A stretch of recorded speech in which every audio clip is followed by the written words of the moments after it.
Guy Beam, Dr. Disrespect, Tim Beater, TimtheTatman, Ben Lupo, DrLupo, Jack Dunlop, Courage JD, Rachel Hofstetter, Valkyrie. What do all these online content creators, live streamers have in common? Well, they used to be on Amazon's Twitch and now they're on Google's YouTube Live. Why are live streamers making the jump now of all times in droves or in packs, if you will? Well, besides XQC saying it's just money, don't get me wrong, there is some major cash being thrown around by Google. It goes a little bit deeper than that. Let's go ahead and pull back the curtain with a little peekaboo how do you do and get down to the nitty gritty squeeza, you know, about why these streamers are making the jump to YouTube Live.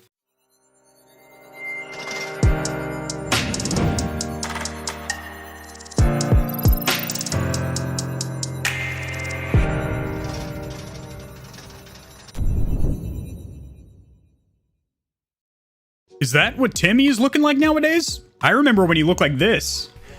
We gonna get turned, if you know what I'm saying. So jumping right into the topic at hand, we have this article pulled up from Polygon from yesterday. Twitch departures continue as TimtheTatman leaves for YouTube. And the subheading reads, Tim is leaving behind 7 million followers. Leaving behind, really?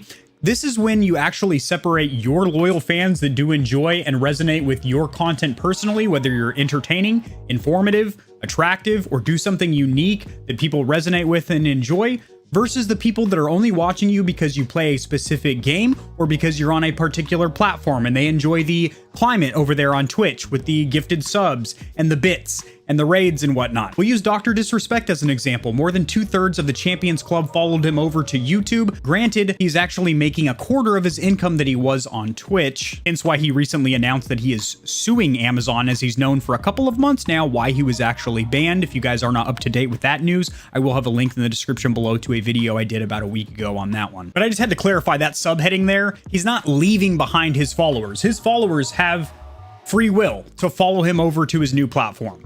And if they are indeed fans of him and are part of the Tatman army, as he calls them, then it's the content creator that they're following, not a specific platform or game. So Tim is now the second major streamer that has announced just within 1 week that they are making the switch from Amazon's Twitch to Google's YouTube. DrLupo also announced on Monday that he is also leaving the platform.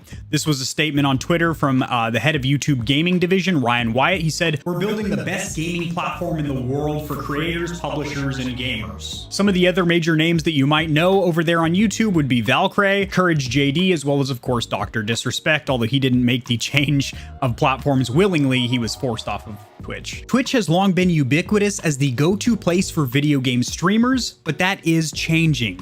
In past years, streamers left the platform in droves, lured out by exclusivity deals at other platforms, talking about Facebook Gaming as well as YouTube Live. In 2019, Tyler Ninja Blevins, one of Twitch's biggest stars, left the platform for Microsoft's Mixer. I don't know why they don't mention poor Shroud here. I guess we're just going to leave good old CSGO player Shroud's cheese out in the wind. Now, XQC has this to say on the topic. Let's go ahead and slap the cans on. 100% about money. There's no other argument here. The platform isn't better. The experience isn't better for the streamer or the viewer. Nothing is more comfortable in terms of I don't know, networking. All his friends are on Twitch. So XQC, my online comrade, I have to retort or give you my rebuttal on the topic there. First of all, not all of his friends are over there. He was very, very close friends with Guy Beam. You guys might know him as Dr. Disrespect, who has been forced over to YouTube. Not to mention, he's very close with Courage JD. They're also going to be streaming together over there on YouTube. And he did mention that there is no pros or cons or benefits to being on either platform. That is blatantly incorrect. There are literal, tangible, touchable, well, not touchable, it's a stupid analogy, but there are literal, clear as day, pros and cons to being on both platforms. I'm going to cover a couple of those real quick in this video, but I am currently working on a in-depth comparison between Facebook Gaming, YouTube Live, as well as Amazon's Twitch when it comes down to the experience for the viewer and the content creator. That is going to have timestamps and chapters in the video breaking down which platform is really more enjoyable for the viewer. How are the numbers statistically? And then also for you new aspiring streamers out there, which platform is the best for you as far as long-term growth and the monetization options available to you. And also XQC mentions that it's all about money. And don't get me wrong, I'm sure there are some major contracts being thrown around, but as far as just regular monthly income for YouTube live streamers versus Twitch live streamers, it's actually quite a bit less. If we need an example about that, coming over here to this article, Dr. Disrespect revealed in a recent interview that he makes only a quarter of what he did on Twitch. And Deserto has to say, YouTube does not have the same level of monetization yet for streamers.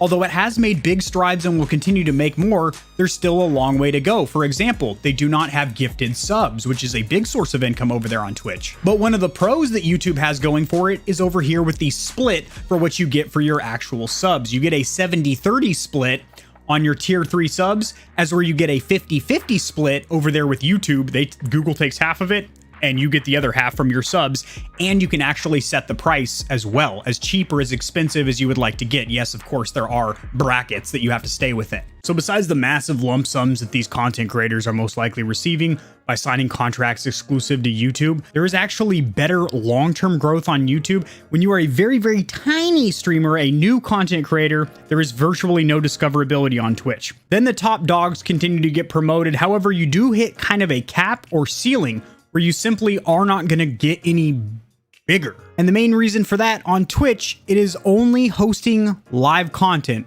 VODs and clips don't really do much of anything. They're not very searchable. YouTube has shorts, which are basically the same thing as TikTok. They obviously have videos, which makes it very easy for these streamers to automatically integrate their YouTube content, their videos. They have written posts, and they also have their live streaming platform. So my buddy Harris Heller over there at Alpha Gaming also mentions this all the time. Part of the reason that he jumped over to YouTube as well, forgot to mention him with all these other big streamers and whatnot, is that as far as brand integration and actually growing your career, not just a job, punching the clock, but your career as an online content creator, YouTube is a better platform. YouTube has been around longer than Justin.tv, which did evolve into Twitch. And again, instead of only one format of content, they technically have 4, which are all perfectly integrated with each other. Not to mention other social media promotion, such as Twitter and Facebook, kind of integrate with YouTube a lot better than they do on Twitch. Generally, people don't follow you over to Twitch as easily. It's more of a closed loop ecosystem in there, which creates a good tight community. That's one of the pros of Twitch. It is a very tight-knit gamer community. But that's also bad for long-term growth because you're not getting any external support from other sources of promotion. But as of now, it has been substantiated that DrLupo and TimtheTatman's change over to the new platform does have nothing to do with the Twitch Blackout Day, which is basically a strike day that a lot of streamers were jumping on board with, where they were not going to stream. It was part of the hashtag Twitch Do Better movement, which was trending all over Twitter and whatnot. And this was more or less in response to the hate raids that have been gaining popularity here recently, where a flood of bots would pop into a streamer's chat, all spamming racist and bigoted comments. And unfortunately, it is kind of the streamer's responsibility to moderate their chat, which is virtually impossible to moderate hundreds or even thousands of viewers in real time, considering even if you have some kind of a chat bot, software moderation, as well as physical mods as well. When you're a large streamer, you get physical moderators to manage your chat and whatnot. There are still people that will run bots and scripts to get around those safeguards. It is almost impossible to police and spank the bottom of hundreds of thousands of adults that should be able to keep their mouths in check on their own. So summing up here, or in conclusion, why are all these major streamers making the jump over to YouTube? Well, I know I played devil's advocate a little bit earlier, but in agreeance with XQC, it does have, I would say, the majority of this change has to do with a large contract from Google. They have a lot of money to throw around, as does Amazon and Jeff Bezos, but they're trying to grow their platform right now to kind of kick over the purple throne of Twitch, so they're willing to spend a lot of money with exclusivity deals. And it does seem like YouTube has made some major strides to make it a better live streaming platform for both the viewer and the content creator. However, they still are behind Twitch, as they are lacking things like gifted subs and bits and whatnot. You do have what's called super chats and super stickers over there on YouTube, which are cool and all. Of course, Google does take a good portion of those. But in my opinion, with TimtheTatman's case, I do think that he really did miss Doc and want to spend more time with him. He even made a statement here recently. It was actually very touching and sentimental, saying he missed Doc, he missed spending time with them, he missed squatting up with them and playing games with them. So now that he can hang out with him, encourage JD, despite XQC saying that all of TimtheTatman's comrades and friends are over there on Twitch, he has a lot of them over there on YouTube as well. And in my opinion, these will not be the last major streamers to make the jump. I do think Google is doing a strong marketing campaign or push right now to get more major names over there on their gaming platform, and I do think we are going to see more and more streamers jump ship to Facebook gaming as well as YouTube Live. I would recommend that you guys do subscribe to this channel, not just because, you know, bigger number, better person, and I want to be a better person, but also so you are alerted, granted you hit that notification bell, when that in-depth video comes out showcasing the pros and cons for both the viewer and the content creator on YouTube Live, Facebook Gaming, and Twitch. If you guys enjoyed this video, a like is greatly appreciated as it helps it to get seen by more people, so this information will reach and assist them as well, and in turn helps me grow this channel, which I do greatly appreciate. I'll see you tomorrow because I upload daily as well as going live Monday, Wednesday, and Friday at 5 p.m. Central Standard Time. Peace.